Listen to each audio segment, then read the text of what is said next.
रात्रीचे 10 वाजले आणि मंजुळा हळूच बिछाण्यातून उठून बाहेर गेली. बाजूला पशा झोपला होता. त्याला लक्षात आले पण तो काही बोलला नाही. रात्रीच्या वेळी उठून मंजुळा पाटलांच्या नारळांच्या बागेत जायची. तिथे पडलेले नारळ गुपचूप उचलून घरी आणायची. एक 10 नारळ सुद्धा सापडले तर साधारण 250 रुपये दिवसाचे व्हायचे. पाटलांची नारळांची बाग खूप मोठी होती त्यामुळे त्यांना ही चोरी लक्षात येण्याची शक्यता कमीच होती. पैसे येत आहेत म्हटल्यावर पश्याने कधी तिला थांबवले नाही. मंजुळा हळूच कुंपण उल्लंघून बागेत गेली. टॉर्चच्या उजेडात ती नारळ शोधत होती आणि एके ठिकाणी तिला नारळ सापडला सुद्धा. तिने वाकून तो उचलला आणि ती मागे फिरली आणि दचकलीच. पाटील तिथेच उभे होते. काय मंजुळे, तुला काय वाटले तो रोज अशी चोरशील आणि मला समजणार नाही होय? त्यांच्या हातात भला मोठा कोळता होता. मंजुळा भीतीने थर-थर कापत होती. माफ करा, पोरासनी एक नारळ हवा होता म्हणून घेतला तिने म्हटले. हाळ करून एक थप्पड पाटलांनी तिच्या तोंडावर लावली. ती कोलमडून खाली पडली. तिने सरळ पाटलांचे पाय धरले. मालक माफ करा, पुन्हा नाही इथे येणार, पण मारू नका. पाटलांनी अत्यंत निर्दयीपणे तिचे केस पकडले आणि तिला उभे केले. मंजुळे, चूक तो केली आहेस. मी तुला इथेच ठार मारली तरी मला काहीही होणार नाही. पण तुला मी सोडून देतो. सोडून काय, पण 10 नारळ सुद्धा देतो. मंजुळा आश्चर्याने पाहतच राहिली. पण त्याच्या बदल्यात तू मला दिले पाहिजेस पाटलांनी म्हटले. तरण्या मंजुळेला ते समजले. पाटलांनी आपला हात एव्हाना मंजुळेच्या उजव्या नारळावर ठेवलाच होता. दुसऱ्या हाताने पकडलेले तिचे केस सोडून पाटलांनी मंजुळेंचे दोन्ही उरोज पकडले.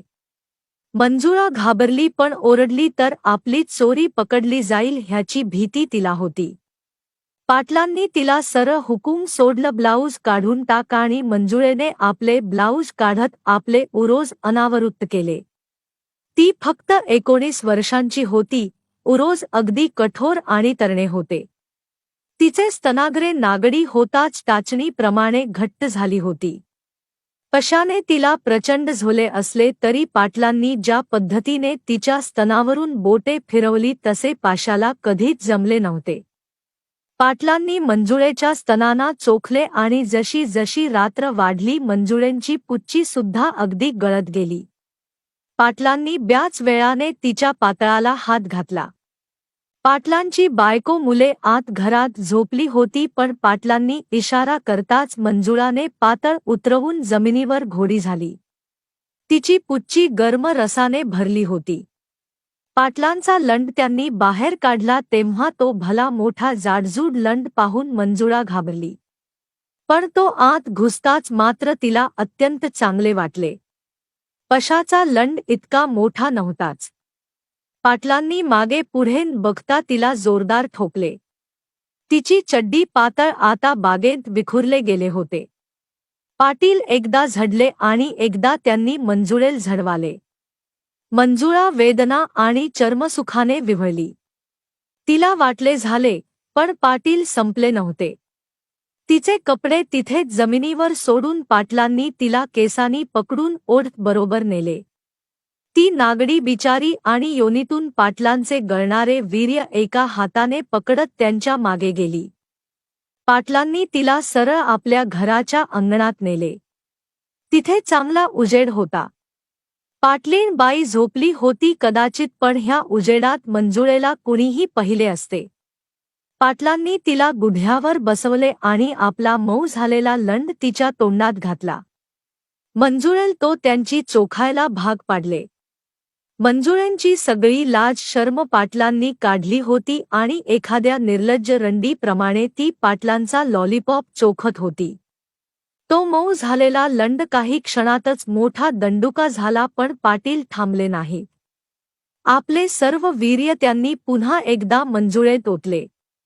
फक्त ह्या वेळी त्यांनी तिच्या तोंडात काढले. मंजुळे पुढच्या वेळी ना तुझी गांड घेईन पाटलांनी तिच्या कानात सांगितले आणि तिच्या कुल्ल्यावर एक जबरदस्त थप्पड मारली. मंजुळा पळतच पुन्हा बागेत गेली. तिथे तिचे पातळ आणि चड्डी कधीच वायाने उडून गेली होती. ती घाबरली आणि तशीच नागडी परत घरी आली. तिला वाटले पशा झोपला असेल, त्याच्या शेजारी मुलगा शोनू झोपला होता. मंजुळा गुपचूप गेली व चादर अंगावर घेऊन तिथे झोपली. आता कपडे कसे घालायचे ह्याचा विचार करायला तिला वेळ लागणार होता, पण तिच्या शरीरातील परक्या पुरुषाच्या वीर्याचा वास पाशाला आला होता. तो अलगद चादरातून तिच्या जवळ आला. त्याने तिच्या गाडीवरून हात फिरवला.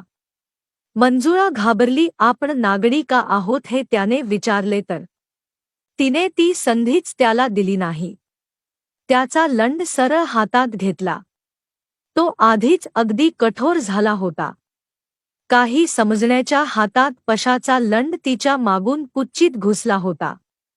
पाटलांच्या वीर्याने तिची योनी इतकी सोपी झाली होती की तो सहज आंत गेला. शोनू गाढ झोपेत होता, पण इथून पशाने हळूवार ठोके मारत पुन्हा तिची योनी ओली केली. पाटील ह्यांनी पुन्हा अनेक वेळा मंजुळेला आपल्या बागेत